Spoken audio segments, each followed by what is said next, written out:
Je suis ravie d'être présente aujourd'hui au nom de l'Agence régionale de santé Bretagne pour cette journée régionale que nous attendons déjà depuis un an, comme le rappelait Ludovic Allo, organisée en partenariat avec l'IRAPS.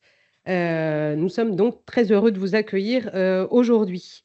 Cette rencontre, elle illustre l'engagement collectif que nous partageons, qui est d'offrir aux habitants de la région des soins de qualité, adaptés à leurs besoins et dispensés dans le respect des meilleures pratiques médicales et scientifiques. La pertinence des soins, c'est une exigence de santé publique. Il s'agit avant tout de garantir que chaque acte, chaque prescription, chaque intervention médicale trouve sa justification au regard de l'état de santé du patient, de son bénéfice attendu et de la juste allocation de nos ressources. Donc c'est vraiment un enjeu de confiance, de sécurité, mais aussi une responsabilité que nous partageons vis-à-vis de la population et qui concerne l'ensemble des professionnels, quel que soit leur statut, quel que soit leur lieu d'exercice. Alors, on le sait, mais ça fait toujours plaisir de se le rappeler, la Bretagne est déjà engagée fortement dans ces actions. Après une pause liée au Covid, les travaux ont repris en 2022 et ont permis d'élaborer un PAPRAPS, le programme d'action pluriannuel régional d'amélioration de la pertinence des soins, qui repose en Bretagne sur deux axes principaux. Un axe d'acculturation qui a permis de fédérer les professionnels, de promouvoir la diffusion d'une culture de la pertinence des soins avec des actions de sensibilisation auprès des présidents de CME dans les établissements de santé, avec des journées régionales comme celle-ci, de diffusion de newsletters, de webinaires. L'objectif, c'est vraiment d'en parler autant que possible et de le diffuser. Et puis un axe plus opérationnel, un axe thématique qui a permis de développer des chantiers spécifiques comme le développement de la chirurgie ambulatoire, la promotion des soins éco-responsables, la prescription, la consommation des opioïdes. Je ne vais pas faire l'ensemble du catalogue.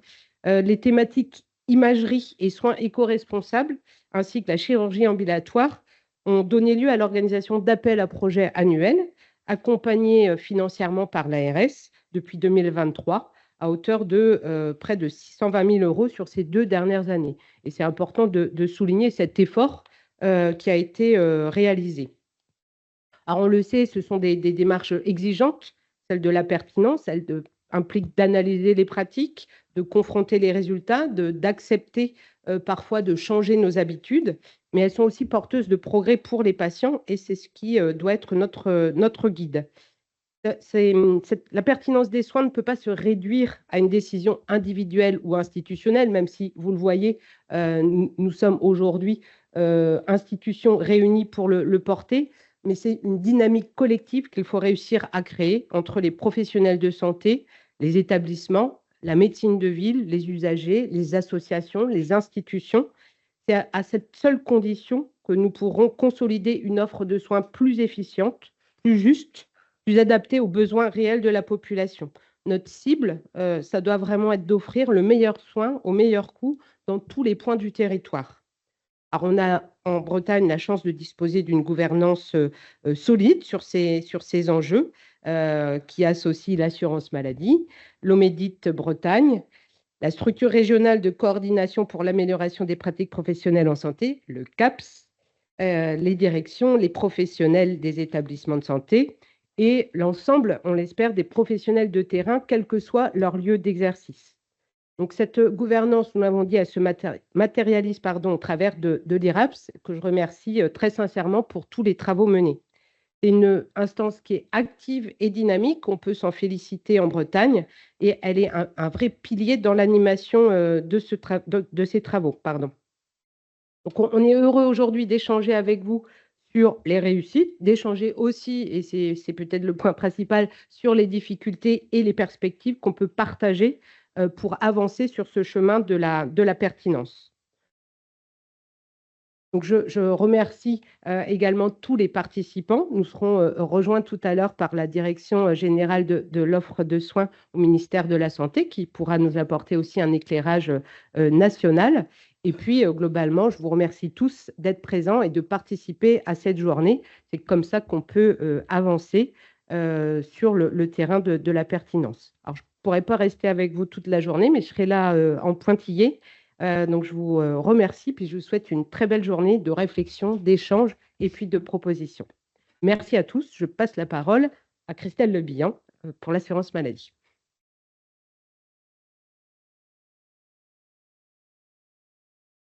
Merci. Hop là. Yana, mais bonjour à toutes et à tous. Alors, peut-être juste un bref propos introductif de mon introduction. Je vais un petit peu la revoir, à la fois compte tenu du timing. Je pense que vous avez hâte aussi de partager les présentations des différentes expériences et puis de rentrer dans le concret des tables rondes. Et puis parce que j'avais commencé mon propos en pensant faire face à une salle bondée. Certes, nous sommes moins nombreux que prévu, mais ce qui compte, c'est toute l'attention que vous allez consacrer à cette journée et l'aspect qualitatif des échanges, bien sûr. Et puis, je ne vais pas revenir sur plusieurs éléments qu'a cité Anna, que nous partageons à l'assurance maladie, bien évidemment. Hein. Donc, voilà, je vais essayer d'avoir un angle un petit peu différent, même si, voilà, sur la pertinence des soins, nous partageons évidemment l'ambition, le sous-titre de la journée, c'était la vision commune. Donc je pense que voilà, nous partageons tous cette, vision commune qui paraît assez consensuelle, hein. On a tous, je pense, la conviction que rechercher cette pertinence des soins, ça améliore à la fois, la qualité de la prise en charge pour les patients, ça a été dit. Ça optimise les ressources du système qui ne sont pas, extensibles à l'infini. Ça contribue à une vraie maîtrise médicalisée des dépenses de santé et ce terme est important et puis ça s'inscrit complètement également dans une démarche, éco-responsable et l'ensemble des témoignages que l'on va avoir, en apporte, des preuves, concrètes puisque, c'est l'angle aussi, des projets que beaucoup d'entre vous portent aujourd'hui. Donc cette notion de pertinence des soins, elle est indispensable pour faire face à tous les défis auxquels nous sommes confrontés, les défis démographiques, les pressions sur le système de santé, la limitation des ressources et contribuer à la soutenabilité globalement du système. Donc, on pourrait se dire, c'est le concept idéal, consensuel, il n'y a quasiment rien à dire sur le sujet. Et pourtant, nous sommes là, donc nous sommes d'accord sur le quoi, sur l'objectif, mais il reste encore, sûrement des choses que l'on peut améliorer sur le comment. Comment on peut y arriver, chacun dans son périmètre d'activité, dans sa fonction, dans son exercice. Nous savons aussi que beaucoup de représentants des pouvoirs publics ou d'institutions comme la Cour des comptes s'y intéressent de très, très près. Tout récemment, donc, il y a eu un rapport sur le bon usage des produits de santé et on sait que voilà, ces rapports, peuvent parfois donner des idées sur, la suite, des mesures à appliquer. Je vais passer sur ce que j'avais prévu de dire sur, quelles sont les conditions de la pertinence des soins. Évidemment, on échangera sur les freins et les leviers puisqu'il y en a quand même et vous en êtes la preuve, vivante sur le territoire breton. Et donc aujourd'hui, il y aura beaucoup d'illustrations concrètes, je pense, voilà, de ce qu'on peut faire en termes de pertinence des soins dans les différents, secteurs, du système de santé. Concernant l'assurance maladie, heu, plein de choses à dire sur ce qu'on peut faire pour soutenir cette ambition, hein, sur, des productions de données, d'études, porter les référentiels des autorités, scientifiques évidemment, accompagner l'utilisation des outils. Il y en a beaucoup et ils ne sont pas toujours, en tout cas, ils peuvent être perfectibles sûrement. En produisant des informations, des retours d'informations vers les professionnels aussi pour situer leurs pratiques, c'est important pour savoir. J'ai l'impression qu'il y a des petites coupures, non? C'est quand je bouge trop.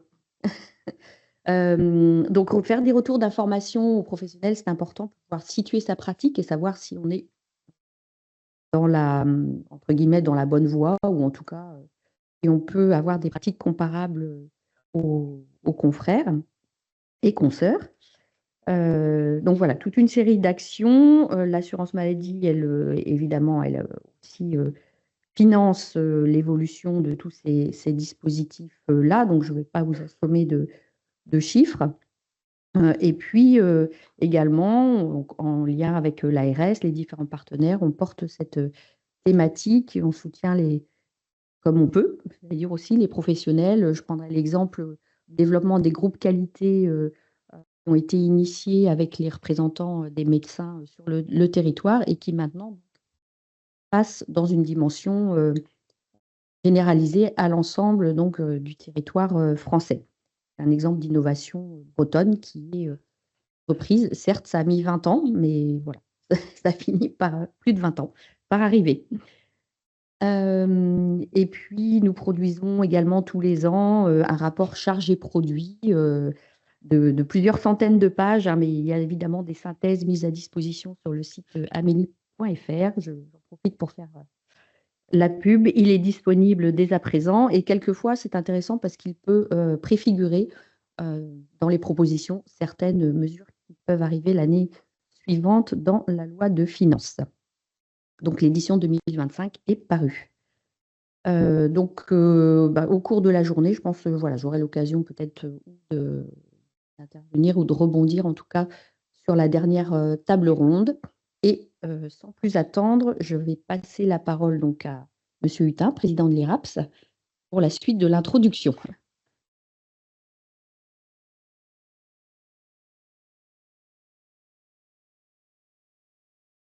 Bien, bonjour à tous. Madame la directrice de la stratégie régionale en santé de l'ARS Bretagne, Madame la directrice adjointe de la direction de la coordination régionale des risques en Bretagne, chers collègues, chers professionnels, chers usagers, en tant que président de l'IRAPS, depuis la deuxième itération du PAPRAPS, le plan d'action pluriannuel régional d'amélioration de la pertinence des soins en 2023, j'ai l'honneur de vous souhaiter la bienvenue et de vous accueillir dans cette belle chambre de métier de l'artisanat de Rennes pour la journée régionale de l'instance régionale de l'amélioration de la pertinence des soins, l'IRAPS.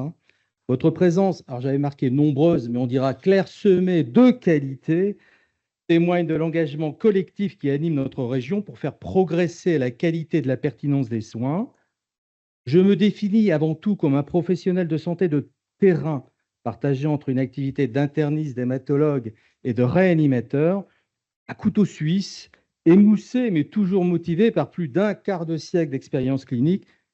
Le quart de siècle est largement entamé et en sus depuis une décennie de manager avec une appétence pour l'innovation en santé. Nous nous retrouvons aujourd'hui sous l'impulsion de l'ARS Bretagne et de l'assurance maladie qui se mobilisent pour soutenir la dynamique régionale de la poursuite d'un engagement essentiel, faire de la pertinence le socle de la qualité, de la sécurité et de l'efficience des soins. L'IRAPS est composé de membres de l'ARS, de l'assurance maladie, des fédérations des établissements de santé, de structures d'appui, CAPS, CAPS Bretagne ou MEDIT, de collectifs de professionnels de santé, URPS, APIMED, CPTS, vous excuserez l'ensemble de ces acronymes, souvent difficiles à reconstituer, et d'un tissu associatif d'usagers, c'est là un élément important. Cette démarche collective et participative facilite des décisions partagées, respectueuses et éclairées au cours de nos réunions. Dans un élan de démocratie sanitaire et s'articule autour d'un objectif clair, garantir que chaque soin, chaque décision, chaque organisation de parcours soit adaptée, nécessaire et bénéfique pour chaque patient au bon moment, au bon endroit et dans le respect de ses besoins. Elle concourt à la diffusion, l'animation et la mobilisation des professionnels de santé et des usagers autour de la culture de la pertinence des soins par un décloisonnement des organisations en silo au profit d'un parcours de soins coordonné de qualité et de sécurité. L'IRAS doit accompagner et soutenir toutes les démarches, initiatives et réalisations à la fois régionales, mais surtout locales et de terrain, pour faire de la pertinence un levier de performance de l'amélioration de la qualité des soins au service du patient et redonner le sens aux soins pour la plus grande satisfaction des professionnels de santé par le service rendu aux patients et aux aidants. Partir du sens et non de la contrainte, par une approche progressive et différenciée, à l'aide d'outils pragmatiques et intégrés. Faire mieux plutôt que faire moins. Et faire de la contrainte organisationnelle et économique une opportunité et un levier d'excellence clinique. Construire un triskel vertueux par une réflexion sur la pertinence, l'efficience et la performance du soin et des organisations, La pertinence est le bon acte pour le bon patient au bon moment et au bon endroit. L'efficience, c'est l'optimisation des ressources et du temps médical et soignant. La performance, c'est l'analyse des résultats et l'amélioration continue des pratiques. Pertinence, efficience, performance, autrement dit, donner du PEPS à vos envies, le PEPS nécessaire pour assurer la garantie, pour assurer et garantir la soutenabilité financière pour répondre ainsi aux enjeux de la transformation de notre système de santé. Aussi, permettez-moi de saluer l'impulsion de l'ARS, en particulier de la Fabienne Lourd, Samantha Dodard et Ludovic Allo, et du collectif des membres qui composent l'IRAPS pour le chemin parcouru ensemble depuis 2023. Déjà une très belle aventure et une expérience riche et fructueuse. Nous avons accompli des avancées significatives.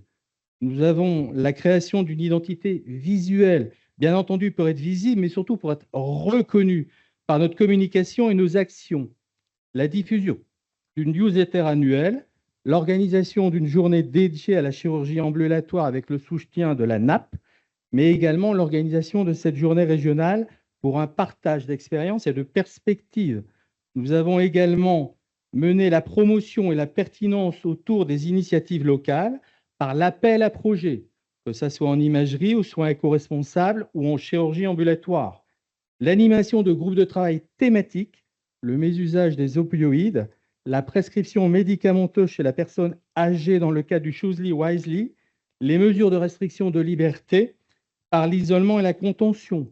Nous avons également mené l'accompagnement des établissements dans la maîtrise des indicateurs régionaux du contrat d'amélioration de la qualité et de l'efficience des soins, le CAQES, et également la diffusion de bonnes pratiques par le suivi de gestes marqueurs, à l'exemple du traitement des varices, ou des prescriptions, à l'exemple des opioïdes. 2026 sera une année charnière, à mon sens.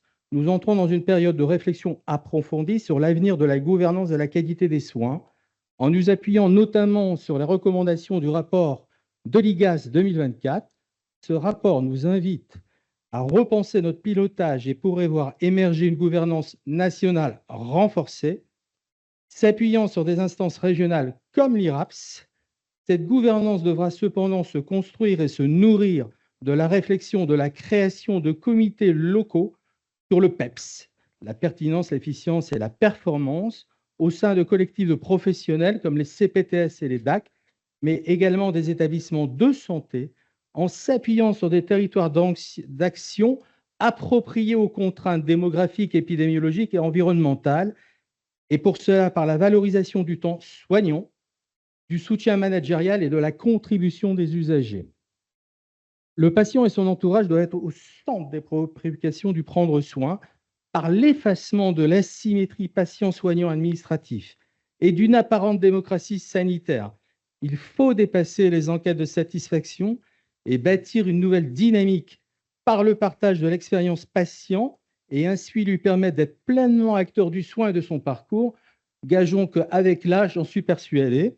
Pour cela, il faut permettre aux professionnels de santé de comprendre les enjeux de la prise en compte de l'expérience patient et d'acquérir les outils, méthodes et comportements du recueil pour une convergence partagée et éclairée du savoir, du savoir-être et du savoir-faire. J'ai été séduit et convaincu lors de la conférence nationale des PCME de la semaine passée pour une intervention de Hamak Wevi, directeur de l'Institut français de l'expérience patient. J'ai trouvé cette intervention parfaitement séduisante et convaincante. Aujourd'hui, nous explorons ensemble comment la perception et l'expérience du patient peuvent devenir de véritables leviers d'amélioration du soin.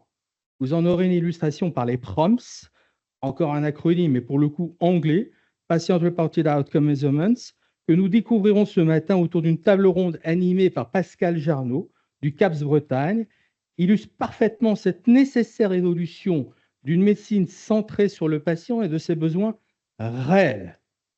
Notre programme vous emmènera à la découverte d'expériences bretonnes inspirantes, en particulier le dispositif avancé en santé mentale de l'EPSM Charcot et le parcours plaie et cicatrisation de la CPTS Doré. Nous montrerons comment l'organisation des soins peut créer la pertinence. Nous explorerons aussi les liens entre la pertinence et les soins éco-responsables avec le docteur Noël Bernard du CHU de Bordeaux, avant de découvrir le panorama des réussites de nos nombreux lauréats régionaux par la présentation des projets par les récipiendaires eux-mêmes sous forme d'une table ronde animée par Gilles Piriou, que j'ai vu apparaître il y a quelques minutes, de l'Omédite, et Yannick Malédan, professeur de réanimation au CHU de Rennes. Enfin, nous clôturerons la journée par une réflexion prospective sur la pertinence de demain, par une table ronde animée et modérée par Pascal Jarnot du CAPS Bretagne et Ludovic Allot, directeur adjoint qualité et pilotage de l'ARS Bretagne, avec la participation de Marie-Astrid Meyer, chef de mission pour la pratique avancée des protocoles de coopération de la DGOS, mais également Francine Legge, représentante des usagers et membre du conseil de l'engagement des usagers auprès de l'HAS, et c'est là un élément extrêmement important. Nous aurons également, et moi j'ai le plaisir en particulier d'accueillir Cynthia Garignon, médecin manager, chirurgienne pédiatrique et coordinatrice de la gestion des risques associés aux soins. Je passe sur beaucoup d'éléments qui la caractérisent, et qui a présidé un groupe de travail au sein de la Conférence nationale des PCME et permis, avec le pilotage de l'ARS Bretagne, une enquête sur la pertinence des journées en hospitalisation en MCO et SMR en Bretagne le 11 décembre dernier, avec une première restitution des résultats prévue jeudi prochain. Anticiper les évolutions est essentiel pour adapter nos pratiques. Aujourd'hui, le défi est collectif. Nous avons toutes les cartes en main pour que la pertinence devienne un levier de performance et d'efficience, une valeur commune et surtout une réalité vécue par chaque citoyen breton. Ce programme d'amélioration des soins, loin d'être une contrainte administrative, est le passeport de notre engagement vers une santé plus juste, plus accessible, plus efficace et plus humaine.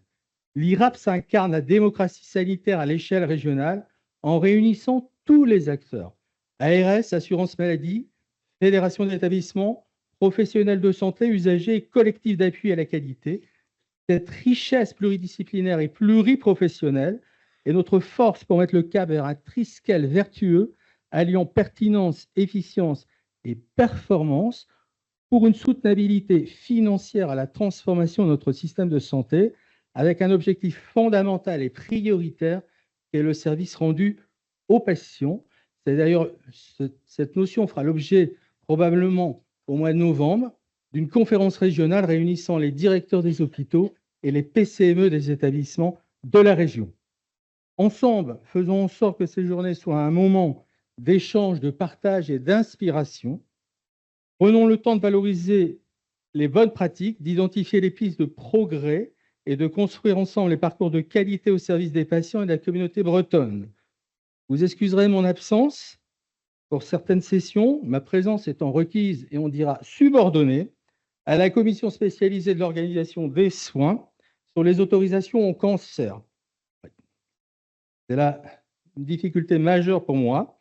Au nom d'IRAPS, je vous souhaite une excellente journée de travail, riche en découvertes et en échanges, que cette journée contribue à donner le PEPS nécessaire à notre engagement collectif pour une pertinence des soins toujours plus effective en Bretagne. Je vous remercie par avance de votre mobilisation et de votre engagement et vous souhaite un excellent travail à toutes et à tous. Merci.